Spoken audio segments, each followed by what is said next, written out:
नमस्कार मित्रांनो, माझ्या YouTube चॅनलमध्ये आपल्या सर्वांचे स्वागत आहे. आज आपण बालमानसशास्त्र आणि अध्यापनशास्त्र यावर असलेले महत्त्वाचे प्रश्न पाहणार आहोत. टीईटी आणि सीटीईटी परीक्षेसाठी अत्यंत उपयुक्त हे प्रश्न आहेत. तरी व्हिडिओ शेवटपर्यंत बघा, नक्कीच तुम्हाला या प्रश्नांचा फायदा झाल्याशिवाय राहणार नाही. तर पाहूया. सर्वप्रथम पहिला प्रश्न, बालमानसशास्त्र म्हणजे काय? पर्याय दिलेले आहेत मित्रांनो. समाजाचा अभ्यास पर्याय ए. बी आहे बालकांच्या वर्तन व विकासाचा अभ्यास. सी पर्याय आहे अर्थशास्त्राचा अभ्यास. आणि डी पर्याय आहे प्राण्यांचा अभ्यास. तर उत्तर शोधा मित्रांनो. यामध्ये उत्तर काय आहे? बालकांच्या वर्तन व विकासाचा अभ्यास. आता या प्रश्नाचं उत्तर हेच का आहे? कारण बालमानसशास्त्रात बालकांच्या शारीरिक, मानसिक, भावनिक, सामाजिक व बौद्धिक विकासाचा अभ्यास केला जातो. बालक कसे शिकते, कसे वागते आणि त्याचा विकास कसा होतो हे समजणे शिक्षकांसाठी महत्त्वाचे असते. आणि म्हणून या प्रश्नाचं उत्तर बालकांचा वर्तन व विकासाचा अभ्यास हे होईल. चला दुसरा प्रश्न पाहूया. जीन पियाजे यांचा संबंध कोणत्या विकासाशी आहे? पर्याय क्रमांक ए नैतिक विकास, पर्याय क्रमांक बी भावनिक विकास, पर्याय क्रमांक सी बौद्धिक विकास, पर्याय क्रमांक डी सामाजिक विकास. याचं योग्य उत्तर काय आहे मित्रांनो? योग्य उत्तर आहे बौद्धिक विकास. आता पहा, जीन पियाजे यांनी बालकांच्या बौद्धिक म्हणजेच संज्ञानात्मक विकासाचे टप्पे मांडले आहेत. त्यांच्या मते बालक स्वतः अनुभवातून ज्ञानाची रचना करते. त्यामुळे पियाजे यांचा संबंध बौद्धिक विकासाशी आहे. म्हणून या प्रश्नाचे उत्तर पर्याय क्रमांक सी बौद्धिक विकास हे होईल. चला पुढचा प्रश्न पाहूया. प्रश्न क्रमांक 3, पियाजे यांच्या मते पहिली अवस्था कोणती? पर्याय क्रमांक ए ठोस संचालन अवस्था, पर्याय क्रमांक बी पूर्व संचालन अवस्था, पर्याय क्रमांक सी संवेदन प्रेरक अवस्था, पर्याय क्रमांक डी औपचारिक संचालन अवस्था. या प्रश्नाचं उत्तर आहे मित्रांनो संवेदन प्रेरक अवस्था. पियाजे यांच्या मते बालकाच्या बौद्धिक विकासाची पहिली अवस्था संवेदन प्रेरक अवस्था आहे. ही अवस्था जन्मापासून साधारण 2 वर्षापर्यंत असते. या काळात बालक इंद्रिय आणि कृती यांच्या साहाय्याने जग समजून घेते. आणि म्हणून पर्याय क्रमांक सी हे या प्रश्नाचे उत्तर आहे. चला पुढचा प्रश्न पाहूया. प्रश्न क्रमांक 4, लर्निंग बाय डुईंग ही संकल्पना कोणी दिली? पर्याय दिलेले आहेत बघा. Skinner, John dewy, fried, Watson. तर याचं उत्तर आहे बघा मित्रांनो जॉन ड्यूई. जॉन ड्यूई यांनी करून शिकणे म्हणजेच लर्निंग बाय डुईंग या संकल्पनेवर भर दिला आहे. त्यांच्या मते विद्यार्थी प्रत्यक्ष कृती, अनुभव आणि प्रयोगातून अधिक प्रभावीपणे शिकत असतो. तर म्हणून या प्रश्नाचं उत्तर आहे पर्याय क्रमांक बी जॉन ड्यूई. चला पुढचा प्रश्न पाहूया. पर्याय क्रमांक 5, ट्रायल अँड एरर हा सिद्धांत कोणी मांडला? पर्याय क्रमांक आहे ए पियाजे, बी आहे थॉर्नडाईक, सी आहे स्किनर आणि डी आहे पावलॉव. तर याचं उत्तर मित्रांनो कमेंट मध्ये देण्याचा प्रयत्न करा. हे उत्तर तुम्ही कमेंट मध्ये द्यायचं आहे. याचं उत्तर मी तुम्हाला सांगणार नाही, कारण खूप सोपा प्रश्न आहे. पुढचा प्रश्न घेतो. प्रश्न क्रमांक 6. क्लासिकल कंडिशनिंग सिद्धांत कोणी दिला? पर्याय क्रमांक आहे बघा, ए स्किनर, बी आहे पावलॉव, सी आहे कोहलर, डी आहे फ्राइड. तर याचं योग्य उत्तर आहे मित्रांनो पावलॉव. पावलॉव यांनी कुत्र्यावर प्रयोग करून क्लासिकल कंडिशनिंग सिद्धांत मांडला. या सिद्धांतानुसार एक तटस्थ उद्दीपन वारंवार नैसर्गिक उद्दीपनासोबत दिल्यास शिकलेला प्रतिसाद निर्माण होतो, आणि म्हणून पर्याय क्रमांक बी हे या प्रश्नाचे उत्तर आहे. चला पुढचा प्रश्न बघू. प्रश्न क्रमांक 7. IQ चे पूर्ण रूप काय? बघा, आता IQ चे पूर्ण रूप काय ते आपल्याला सांगायचे आहे मित्रांनो. इंटरनल कॉन्टिनेंट, इंटेलिजन्स कॉन्टिनेंट, त्यानंतर इंटेलिजन्स क्वालिटी आणि इंटरनल क्वालिटी. तर याचं उत्तर आहे मित्रांनो, आपणास माहित आहे IQ म्हणजे काय. तर IQ म्हणजे इंटेलिजन्स क्वांटिएंट, म्हणजेच व्यक्तीची बुद्धिमत्ता. IQ म्हणजे इंटेलिजन्स क्वांटिएंट यांचा उपयोग व्यक्तीची बुद्धिमत्ता मोजण्यासाठी केला जातो. शिक्षणशास्त्रात विद्यार्थ्याच्या बौद्धिक क्षमतेचा अंदाज घेण्यासाठी IQ संकल्पना महत्वाची आहे. चला पुढचा प्रश्न पाहूया आपण. प्रश्न क्रमांक 8. झोन ऑफ प्रॉक्सिमल डेव्हलपमेंट ही संकल्पना कोणी दिली?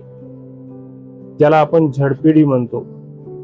तर वारंवार परीक्षेमध्ये आलेला हा प्रश्न आहे मित्रांनो, लक्षात ठेवा. त्याचे पर्याय आहेत वायगोस्की, स्किनर, पियाजे आणि फ्राइड. याचं उत्तर आहे मित्रांनो,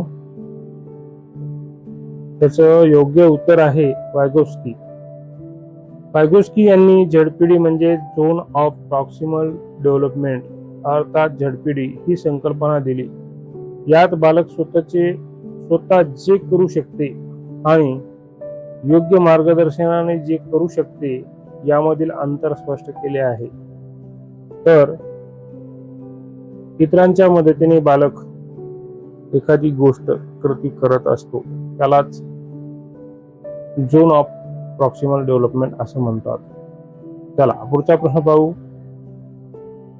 बालक हे रिकामी पाठी असते ही कल्पना कोणी मांडली? लॉक, फ्राइड, स्किनर, पियाजे. याचं उत्तर आहे लॉक. जॉन लॉक यांनी बालक जन्मता रिकामी पाठी म्हणजे काय, टॅबुला रसा असते असे सांगितले. त्यांच्या मते अनुभव आणि वातावरणामुळे बालकांचे व्यक्तिमत्व घडत असते असं त्यांचं म्हणणं आहे. ती बरोबरच आहे. चला प्रश्न क्रमांक 10. बिहेवियरिझम म्हणजे वर्तनवाद कोणाशी संबंधित आहे? फ्राइडशी, कोहलरशी, वॉटसन आणि वायगोस्की. तर वर्तनवाद हे आहे वॉटसनशी संबंधित. वॉटसन यांनी वर्तनवादाचा प्रमुख प्रवर्तक मानले. वॉटसन यांना वर्तनवादाचा प्रमुख प्रवर्तक मानले जाते. वर्तनवादात त्यांनी निरीक्षण करता येणाऱ्या वर्तनावर भर दिला. बालकाचे वर्तन उद्दीपन आणि प्रतिसाद यांच्या आधारे समजावले जाते हे त्यांनी सांगितले. चला पुढचा प्रश्न पाहू. आयडी, युगो आणि सुपर युगो ही संकल्पना कोणी मांडले? पियाजे, फ्राइड, स्किनर, हॉर्नडाईक. तर याचं उत्तर आहे फ्राइड. सिग्मंड फ्राइड यांनी व्यक्तिमत्वाचे 3 घटक सांगितले. एक सांगितला त्यांनी आयडी, दुसरा आहे युगो, तिसरा आहे सुपर युगो. हे घटक व्यक्तीच्या वर्तन, इच्छा, नियंत्रण आणि नैतिकतेशी संबंधित आहेत. म्हणून त्याचं उत्तर आहे फ्राईड, पर्याय क्रमांक बी. चला प्रश्न पुढचा घेऊ. प्रश्न क्रमांक 12. नैतिक विकासाचा सिद्धांत कोणी मांडला? Fried, Kohlberg, Watson, Skinner. तर योग्य उत्तर आहे कोहलबर्ग. कोहलबर्ग यांनी नैतिक विकासाचा सिद्धांत मांडला. लॉरेन्स कोहलबर्ग यांनी नैतिक विकासाचा सिद्धांत मांडला. त्यांनी नैतिक निर्णय क्षमता टप्प्यानुसार विकसित होते असे सांगितले. पुढचा प्रश्न बघू मित्रांनो. प्ले वे मेथड कोणासाठी उपयुक्त आहे? प्रौढ, शिक्षक, बालक आणि वृद्ध. बघा प्ले वे मेथड कोणासाठी उपयुक्त असेल सांगा बरं मित्रांनो. कमेंट मध्ये उत्तर देण्याचा प्रयत्न करा. मी इथे थांबतो, तुम्ही उत्तर द्या, फटाफट उत्तर द्या. तर बघा पर्याय क्रमांक सी बालक हे या प्रश्नाचं उत्तर आहे. खेळ पद्धतीने शिक्षण म्हणजे प्ले वे मेथड बालकांसाठी अत्यंत उपयुक्त आहे. बालक खेळातून आनंदाने, सहज आणि नैसर्गिक पद्धतीने शिकते. चला प्रश्न क्रमांक 14. सोशल डेव्हलपमेंट म्हणजे काय? सोशल डेव्हलपमेंट म्हणजे शारीरिक वाढ, समाजाशी संबंध प्रस्थापित करणे, भाषा विकास, भावनिक विकास. त्याचं योग्य उत्तर काय आहे मित्रांनो? मित्रांनो हे प्रश्न फार महत्वाचे आहेत. परीक्षेमध्ये वारंवार विचारण्यात आलेले प्रश्न आहेत. शेवटपर्यंत व्हिडिओ बघा. शेवटपर्यंत व्हिडिओ पाहत असताना तुम्हाला एक ट्रिक्स सांगणार आहे. परीक्षेमध्ये त्या ट्रिक्सचा वापर करा. नक्कीच आपणास या परीक्षेमध्ये उत्तर माहीत नसताना सुद्धा आपण कसं उत्तर शोधू शकतो हे माहीत होणार आहे. तर तुम्ही शेवटपर्यंत व्हिडिओ बघा. आणि जर का तुम्ही अजूनही माझ्या चॅनलला सबस्क्राईब केलं नसेल तर सबस्क्राईब करा, लाईक करा आणि इतर टीईटी, सीटीईटी परीक्षा देणाऱ्या विद्यार्थ्यांपर्यंत शेअर करा. चला पुढचा प्रश्न पाहूया. सोशल डेव्हलपमेंट म्हणजे काय? शारीरिक वाढ, समाजाशी संबंध प्रस्थापित करणे, भाषा विकास, भावनिक विकास. त्याचं योग्य उत्तर आहे समाजाशी संबंध प्रस्थापित करणे. सामाजिक विकास म्हणजे बालकाने कुटुंब, मित्र, शिक्षक आणि समाजातील इतर व्यक्तीशी संबंध निर्माण करणे. यात सहकार्य, सामाजिकीकरण, संवाद आणि सामाजिक नियमांचे पालन यांचा समावेश होतो. चला प्रश्न क्रमांक 15 पाहूया. इंडिव्हिज्युअल डिफरन्सेस म्हणजे काय? सर्व समान असणे, प्रत्येकामध्ये फरक असणे, कोणताही फरक नसणे, फक्त शारीरिक फरक असणे. याचं योग्य उत्तर आहे मित्रांनो प्रत्येकामध्ये फरक असणे.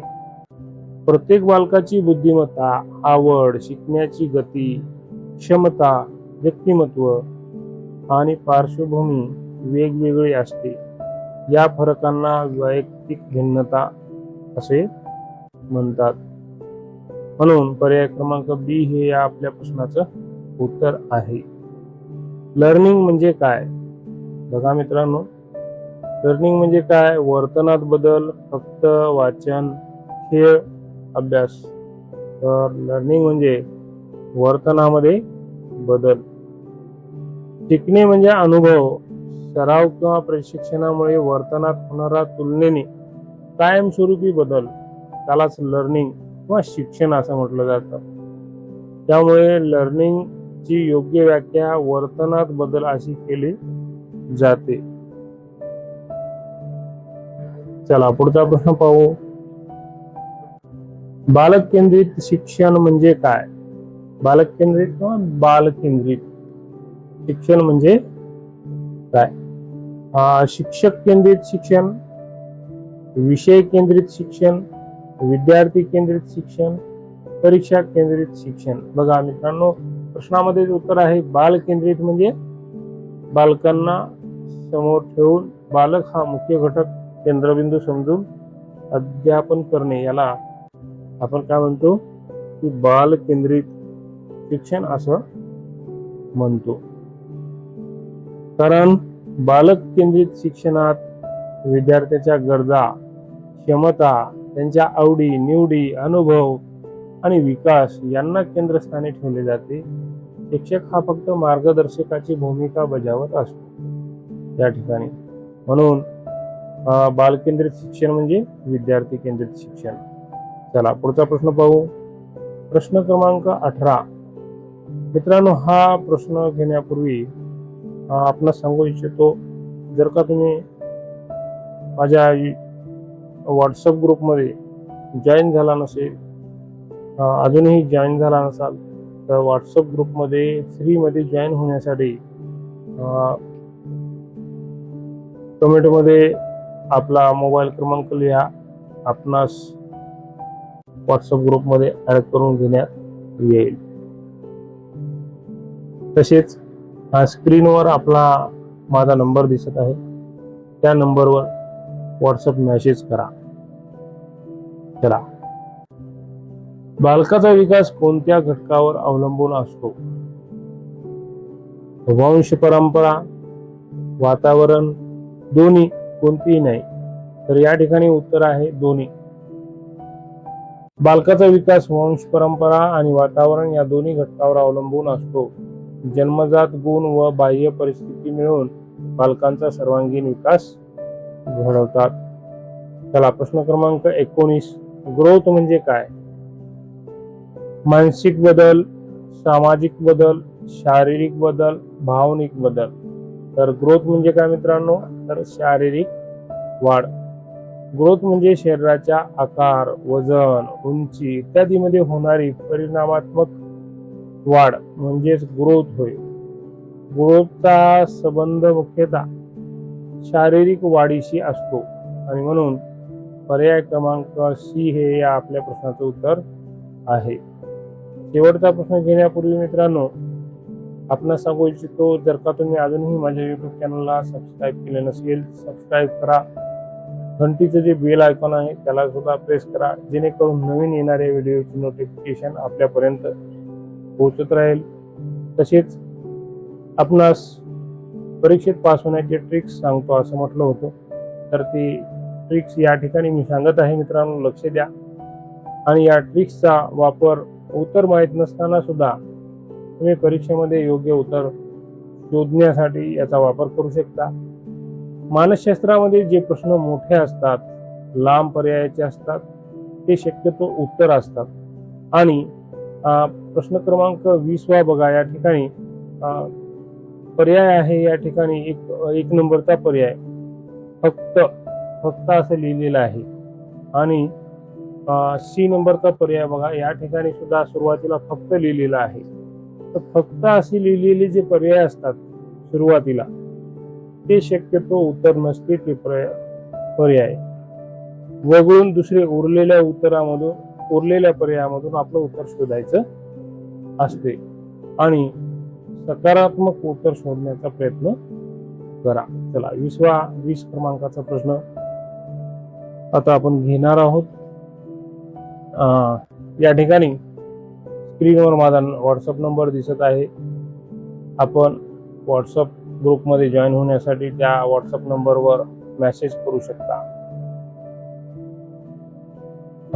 डेव्हलपमेंट म्हणजे काय? फक्त शारीरिक बदल, गुणात्मक व परिणामात्मक बदल, फक्त मानसिक बदल, कोणताही बदल नाही. तर या ठिकाणी उत्तर आहे मित्रांनो की डेव्हलपमेंट म्हणजे गुणात्मक व परिणामात्मक बदल. कारण डेव्हलपमेंट म्हणजे विकास, यामध्ये शारीरिक, मानसिक, भावनिक, सामाजिक आणि बौद्धिक अशा सर्व प्रकारच्या बदलांचा समावेश होतो. विकास हा गुणात्मक आणि परिणामात्मक दोन्ही स्वरूपाचा असतो. आणि म्हणून पर्याय क्रमांक बी 20व्या प्रश्नाचं उत्तर आहे पर्याय क्रमांक बी. व्हिडिओ शेवटपर्यंत बघितलात त्याबद्दल धन्यवाद मित्रांनो. पुन्हा भेटूया अशाच नवीन प्रकारच्या व्हिडिओमध्ये. धन्यवाद.